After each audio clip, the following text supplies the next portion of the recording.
Hello guys, good evening. So ngayon guys, magluluto tayo ng sinigang na bangus tonight. So ayan, yan yung mga gulay, kanulunggay, may ako dito, talong, okra at sitaw. May naman dito, ano yung tawag niyan? Pichay. Yan, 2 pirasong bangus at sinigang.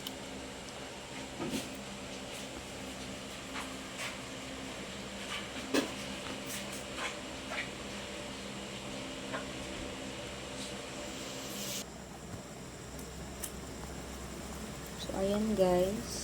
Nagpakulo na ako ng tubig. May, na yan, kamatis, kumbay,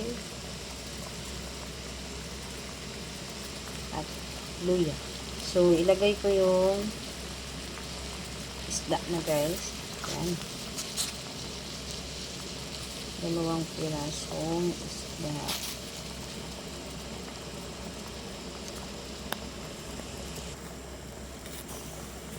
Ayan. So, ang isunod na naman natin, ilagay yung mga gulay. Talong,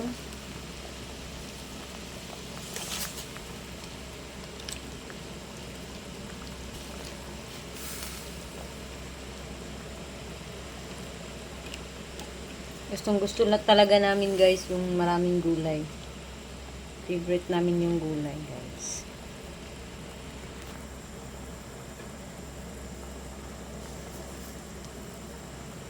Tuin muna natin yung gulay. So, meron pa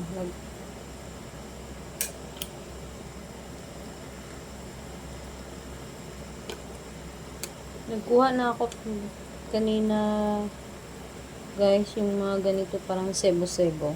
Kasi malansa talaga yan guys pag hindi mo kunin. Kanina, pagkaluto ng isda,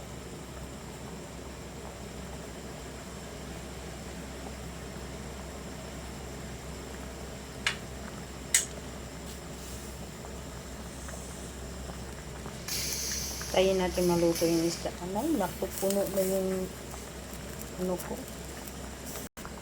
Yan guys, malaki na yung kaldero na ginamit ko kasi yung una maliit. Yan.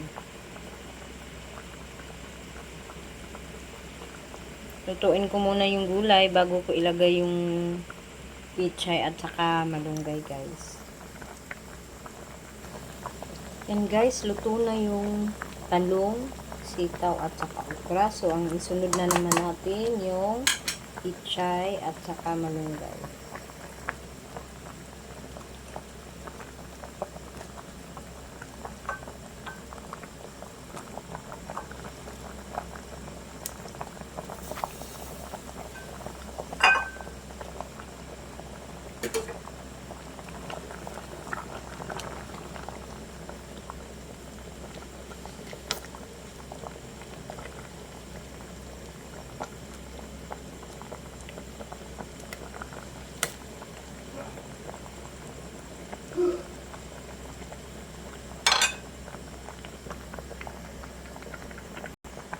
Next ko naman yung ilagay yung malunggay. Sabay ko na guys. Yan, maraming gulay. Sarap. Araw-araw na kaming nag-ulam ng gulay guys. Napaka-healthy na namin, choy. Pag naluto na to guys, tsaka natin ilagay yung sinigang.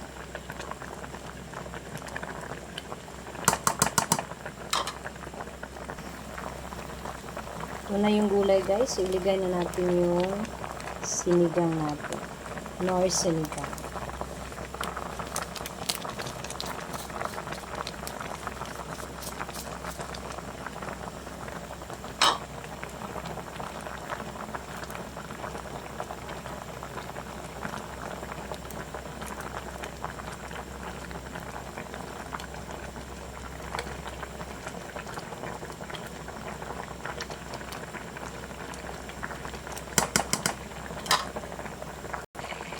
So, ayan guys, luto na ang ating sinigang na bangus. Sarap. Ayan na guys, naisalin ko na sa mangkok or malaking bowl. Init pa guys. Ayan.